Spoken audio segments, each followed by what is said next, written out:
वहीं बैकुंठपुर के पूर्व विधायक रहे मिथिलेश तिवारी ने 2024 का लोकसभा चुनाव भी वो लड़ चुके हैं और इस बार से विधानसभा का चुनाव लड़ने की वो तैयारी कर रहे हैं। हमारे सहयोगी सोहन सिंह रावत ने बीजेपी नेता मिथिलेश तिवारी से खास बातचीत की है, आप भी सुनिए। हमारे साथ हैं बैकुंठपुर विधानसभा सीट से पूर्व विधायक और बक्सर लोकसभा सीट से एनडीए के पूर्व उम्मीदवार मिथिलेश तिवारी जी। मिथिलेश जी, बहुत बहुत स्वागत है आपका टीएमपी न्यूज़ पर। आपका भी अभिनंदन। मिथिलेश जी, सबसे पहले मैं आपसे जानना चाहूँगा, क्या आप इस बार बैकुंठपुर से चुनाव लड़ रहे हैं? ये मुझे नहीं मालूम है, मेरी पार्टी को मालूम है वो किस सीट पे किसको लड़ाएगी, इसकी जानकारी हमारी पार्टी को है। लेकिन मैं कार्यकर्ता हूँ और बिहार के हम 243 सीट पर जीते, इसके लिए हम काम कर रहे हैं। जिस सीट से हम विधायक रहे हैं उस सीट पे पार्टी को जिताना मेरी जिम्मेवारी है। जिस सीट से हम लोकसभा लड़े हैं उस सीट से हमारी पार्टी जीते हर सीट पे, वो भी हमारी जिम्मेवारी है, इसलिए अपना काम कर रहे हैं। ठीक है, आपने कहा कि आप लगातार अपना काम कर रहे हैं। अब जब बैकुंठपुर की सियासत को हम देखते हैं तो आप 2015 में वहाँ पर चुनाव जीते थे, 2020 में हालांकि आपको उसके बाद हार का सामना करना पड़ गया था। बैकुंठपुर को लेकर के अगर मैं आपसे सवाल पूछूं तो अगर आपको पार्टी टिकट देती है, खैर वो तो वक्त के गर्भ में है कि मिलता है या नहीं मिलता है, तो किन मुद्दों पर आपका फोकस रहेगा बैकुंठपुर में? ऐसी क्या वजहें रही कि 2015 में आप जीते और फिर 2020 में आपको हार का सामना करना पड़ा? देखिए, हमारी जो कंस्टिट्यूएंसी है वहाँ से मेरी राजनीतिक जीवन 35 साल पूरी हो गई। लेकिन मैं 2015 में चुनाव इसलिए लड़ा कि उसके पहले वो सीट खाली नहीं थी। तो मुझे 2005 में जा करके और कटिया विधानसभा से चुनाव लड़ना पड़ा। परिसीमन से पहले मेरी पार्टी ने मुझे 2005 के फरवरी में के चुनाव में मुझे उतारा था।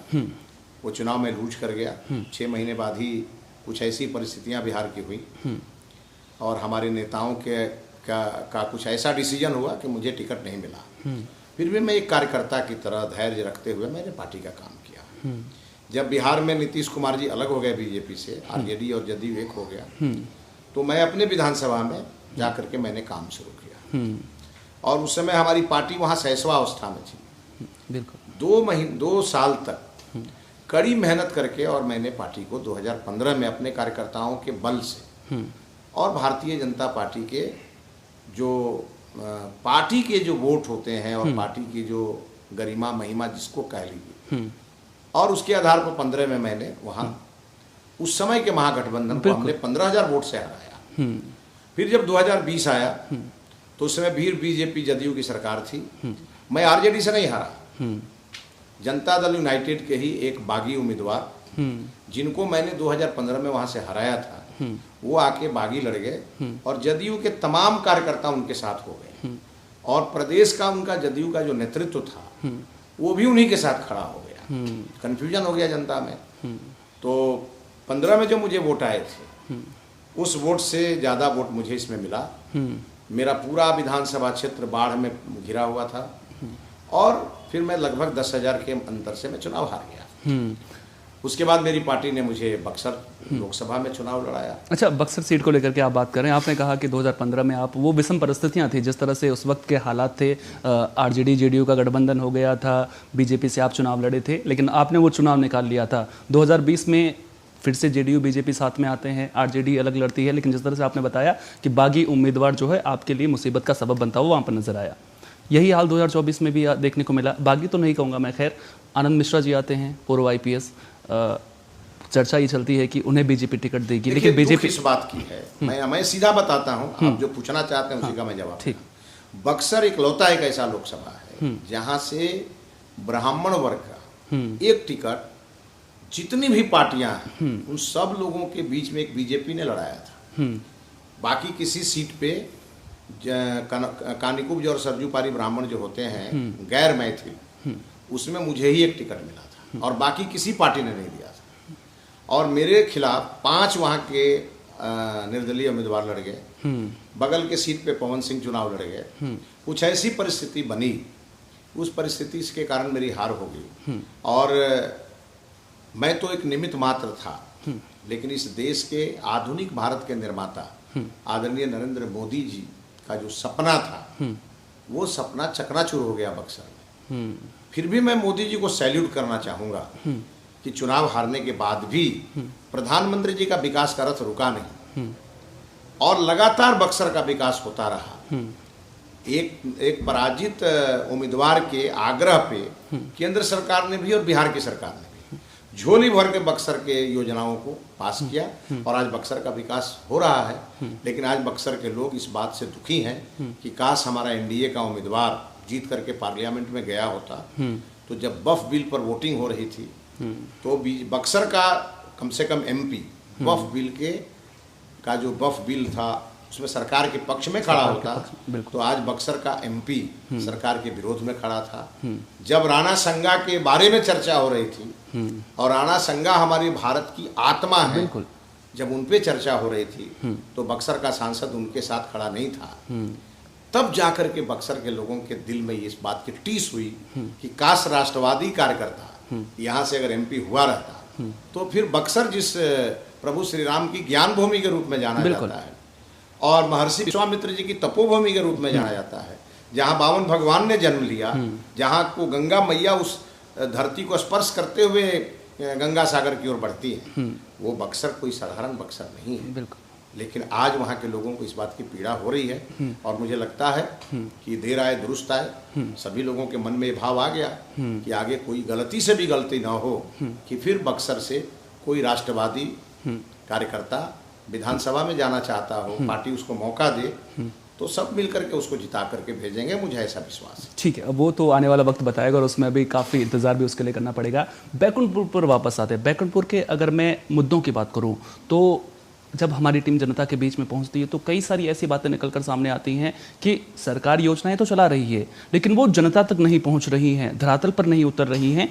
बीच में ही गबन करने वाले लोग कहें आप। अब चलिए, कैश तो आपने डायरेक्ट बेनिफिट ट्रांसफर से दे दिया, लेकिन जो अन्न गरीबों को दिया जा रहा है 5 किलो, कईयों को 3 किलो मिल रहा है, कईयों को 4 किलो मिल रहा है। नल जल जो मिशन योजना नीतीश सरकार की है उसको लेकर के भी लोग सवाल खड़े करते हैं। ऐसी तमाम योजना। देखिए, आप सीधा पूछ रहे हैं कि भारत सरकार की योजनाएं और केंद्र सरकार की जो वहाँ जनता के पास सीधे चल रही है उसके ऊपर जो भ्रष्टाचारी लोग जो उस योजना को गरीबों तक नहीं पहुंचने दे रहे हैं उसके बारे में शायद आप जानना चाहते हैं। बिल्कुल। तो देखिए, मेरा सीधा जवाब कि यदि वहाँ आरजेडी का विधायक न होता और यदि 2020 में मैं जीता होता तो मैं आपको बता दूं इंच भर सरकारी योजनाओं में हकमारी गरीबों की नहीं होती। आप मेरे क्षेत्र में जाके लोगों से पूछिएगा, ये रिकॉर्ड है कि मैंने जीवन में कभी, मैंने कहा मेरा मिशन कमीशन नहीं है, मैं बिना कमीशन वाले मिशन का मैं विधायक था और मैं घूम घूम करके ब्लॉक में बैठता था, थर थर कांपते थे बीडीओ सीओ,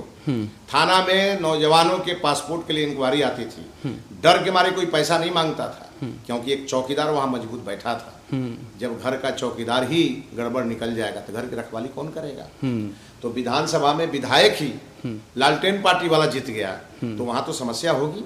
तो आज बैकुंठपुर की जनता ही चुनाव लड़ रही है इस बार। अच्छा, जब आप विपक्ष को लेकर के बात करते हैं, जब हम विपक्षी विधायक के बारे में से सवाल पूछते हैं इसको लेकर के, तो वो कहते हैं कि सरकार नीतीश कुमार की है, तमाम तरह की बातें निकलकर सामने आती हैं। अच्छा चलिए, छोड़िए इन बातों को, अगर हम किनारे रखते हुए आगे की तरफ बढ़ते हैं, किस बड़े मुद्दे के साथ आप इस बार अगर बैकुंठपुर से आपको टिकट मिलता है चुनावी मैदान में उतरेंगे?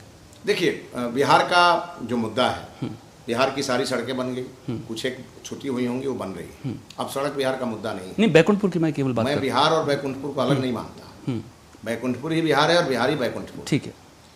इसलिए अब कोई मुद्दा सड़क बिहार में नहीं है। ठीक है। क्योंकि बिहार की सड़कें आज मोदी जी और नीतीश जी के प्रयास से दुनिया की नंबर 1 सड़कें हैं।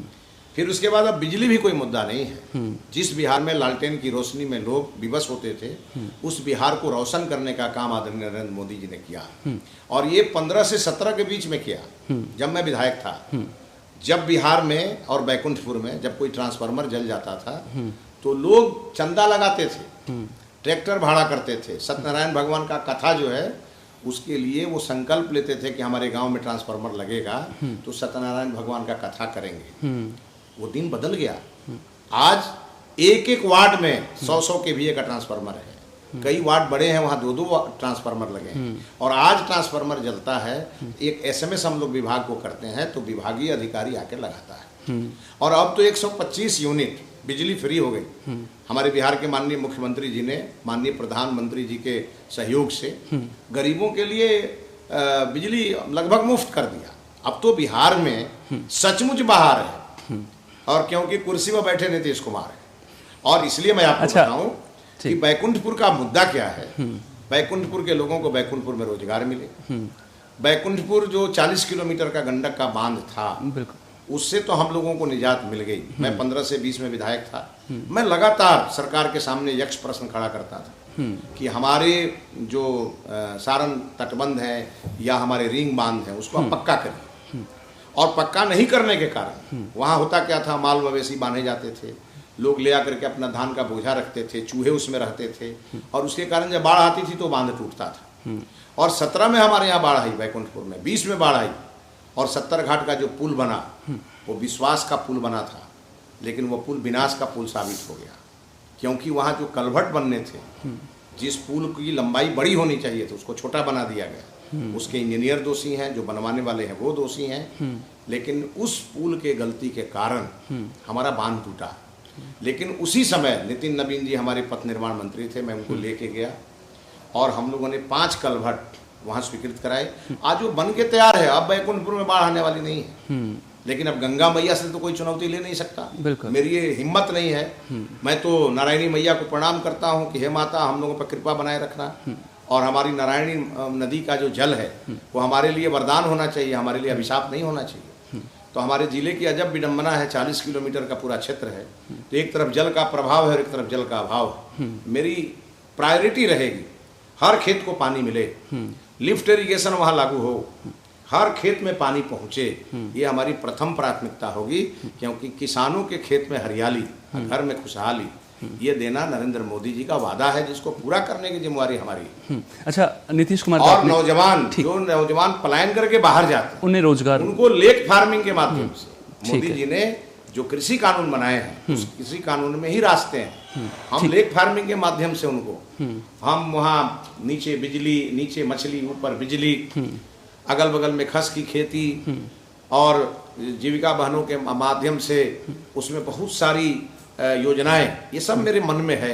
ठीक है, लेकिन यह विधानसभा जब खत्म होगी और नई विधानसभा जब बन के आएगी और उसमें जनता का आशीर्वाद लेके मैं पहुंचूंगा, आप एकदम लिख के रख लीजिए, मैं प्रथम वर्ष में मैं 10,000 नवयुवकों को उसी बैकुंठपुर में रोजगार दूंगा। ठीक है, आप युवाओं के रोजगार की बात कर रहे हैं, तमाम जो दिक्कतें वहां पर हैं उनको दूर करने की बात कर रहे हैं। आपने नीतीश कुमार का जिक्र किया था, नीतीश कुमार के स्वास्थ्य को लेकर के विपक्ष लगातार सवाल उठा रहा है, कह रहा है कि अब इस धरती पर कोई ऐसा है क्या जिसका स्वास्थ्य खराब नहीं हो सकता है? बिल्कुल हो सकता है। नीतीश कुमार जी एकदम स्वस्थ हैं। हर व्यक्ति अस्वस्थ होता है, ठीक हो जाता है, उसके लिए दवाई होती है, डॉक्टर होता है, अस्पताल होता है। ये कोई मुद्दा है क्या? और जो लोग ये बात कह रहे हैं, राष्ट्रीय जनता दल के लोग, उनको आके लालू जी का स्वास्थ्य कार्ड बाहर जारी करना चाहिए। लालू प्रसाद यादव जी नीतीश कुमार जी से ज्यादा उम्र के हैं। लालू प्रसाद यादव जी सजा याफ्ता हैं, और वो अगर राष्ट्रीय जनता दल के अध्यक्ष हो सकते हैं, राष्ट्रीय अध्यक्ष, क्षेत्रीय पार्टी के राष्ट्रीय अध्यक्ष हो सकते हैं, तो नीतीश कुमार जी में क्या खराबी है? अच्छा सरकार चला रहे हैं। नीतीश कुमार जी को जो अनुभव है, उस अनुभव का लाभ बिहार को मिल रहा है, तो छाती क्यों फट रहा है इन लोगों का? नीतीश कुमार जी स्वस्थ हैं कि अस्वस्थ हैं, ये विचार एनडीए करेगा कि राष्ट्रीय जनता दल करेगा? राष्ट्रीय जनता दल को ये बात कहने के पहले लालू प्रसाद यादव जी को राष्ट्रीय अध्यक्ष की कुर्सी से हटाना चाहिए। ठीक है, आपने इस मुद्दे पर बेबाकी के साथ बात रखी। एक और आखिरी सवाल आपसे ले लेता हूं मैं। एसआईआर के मुद्दे को लेकर के हंगामा हो रहा है, तेजस्वी यादव कह रहे हैं कि नाम काटे जा रहे हैं, बीजेपी मिली हुई है चुनाव आयोग के साथ में, और आपने पहले महाराष्ट्र में खेला किया, उसके बाद जो है बिहार में भी आप गड़बड़ झला करने की तैयारी में है। राहुल गांधी ने पहले कहा था, उसके बाद तेजस्वी यादव भी अब सुर में सुर मिलाते हुए नजर आए, और अब जो मामला जो है वो काले कपड़े लेकर के पहुंचने तक हो चुका है। ये दुर्भाग्य है बिहार का कि तेजस्वी यादव विपक्ष के नेता है। इसलिए मैं कह रहा हूँ कि विपक्ष का नेता भी सत्ता पक्ष का सहयोगी होता है। राज्य के हित में, राष्ट्र के हित में विपक्ष के नेता को भी बोलना चाहिए। ये आज नहीं हो रहा है। ये जब हम वंदे मातरम की वकालत करते थे तब भी हमको कॉम्युनल कहा जाता था। जब हम भारत माता की जय करते थे तब भी हमको कॉम्युनल कहा जाता था। आज एसआईआर के माध्यम से घुसपैठियों को का नाम अगर काटा जा रहा है तो इनके छाती में इसलिए दर्द हो रहा है कि ये घुसपैठियों के वोट से जीतना चाहते हैं और हम राष्ट्रवादियों के वोट से जीतना चाहते हैं। जो भारत का है, चाहे वो हिंदू है, मुसलमान है, सिख है, ईसाई है, जो हमारे भारत का है, जो हमारे बिहार का है, वो वोट करेगा। बांग्लादेश के लोग आके लालू जी के पक्ष में वोट करेंगे और तेजस्वी यादव जीत के मुख्यमंत्री बनेंगे। ये सपना इस देश में और बिहार में पूरा होने वाला नहीं है। आप बिहार वासियों से वोट लीजिए ना। ये चाहते हैं बिहार को बंगाल बनाना। ये अच्छा है, चुनाव आयोग को मैं सैल्यूट करता हूँ कि चुनाव आयोग ने ये निर्णय लिया। और अब समस्या कहाँ है? 18 लाख जो मृत लोग हैं उनका नाम अगर वोटर लिस्ट में है तो उसको तो काटना ही चाहिए, और वो अगर कट रहा है तो चुनाव आयोग की प्रशंसा करनी चाहिए। तो ये चुनाव आयोग की शिकायत कर रहे हैं। तेजस्वी यादव को मालूम कैसे है कि किसका नाम कट गया? तेजस्वी यादव को मालूम है कि जितने भी बाहर से रोहिंग्या आए थे, बांग्लादेशी आए थे, नेपाल से आए थे, भूटान से आए थे, उन लोगों का नाम कट रहा है तो दर्द उनको हो रहा है। क्योंकि तेजस्वी यादव जी उस पार्टी के साथ खड़े हैं जिस पार्टी का जो बड़ा नेतृत्व है, जिसका चेहरा है सोनिया गांधी, वो विदेशी है। तो इन लोगों को विदेशियों से प्रेम है और देशियों से नफरत है। तो इसीलिए ये हल्ला कर रहे हैं। इनके हल्ला करने से कुछ नहीं होगा। यानी कि जो कुछ भी हो रहा है वो सियासत बिल्कुल के सही लिए हो रहा होता है। हुआ, और ये भारत की आत्मा के शुद्धिकरण का काम हो रहा है। बिहार की आत्मा के शुद्धिकरण का काम। अच्छा, हो वो रहा है। सवाल ये भी पूछ रहे हैं कि अगर अवैध घुसपैठी आई हैं तो वो तो सेंटर की जिम्मेदारी बनती है, कैसे वो आ गए बॉर्डर से? अच्छा, अब आ गए तो उस जिम्मेवारी को तय किया जाएगा, आकि पहले उनको भगाया जाए। और हमारी सरकार थी क्या 55 साल तक? तो उन्हीं की सरकार थी जिसके गोद में बैठे हैं या उनको अपने गोद में बिठाए हैं। अरे हमारी सरकार तो 10 साल से है, 11 साल से। हमारी सरकार को अगर लग रहा है कि गलत है तो सरकार कर रही है। ये धारा 370 हम लोग लाए थे क्या? ये धारा 370 तो नेहरू जी का पाप था, जिसको मोदी जी और अमित शाह जी ने भी साफ किया। जिस जम्मू कश्मीर में पत्थर बरसाए जाते थे भारत के, हमारे सीआरपीएफ के और पैरामिलिट्री फोर्स के ऊपर, आज उसके ऊपर फूल बरसाए जा रहे हैं। ये परिवर्तन हुआ है देश में। तो ये इन लोगों को बुरा लगता है। धारा 370 का विरोध किया। ये जब जब देश हित में कोई निर्णय होंगे ये विरोध में खड़े मिलेंगे आपको। और ये मोदी जी का विरोध करते करते देश का विरोध करने लगते हैं। ये भूल जाते हैं कि इनके हर एटीट्यूड को जनता देख रही है। और ये अपने घर में नहीं देखेंगे, अपनी पार्टी में नहीं देखेंगे, दूसरों को उपदेश देते हैं।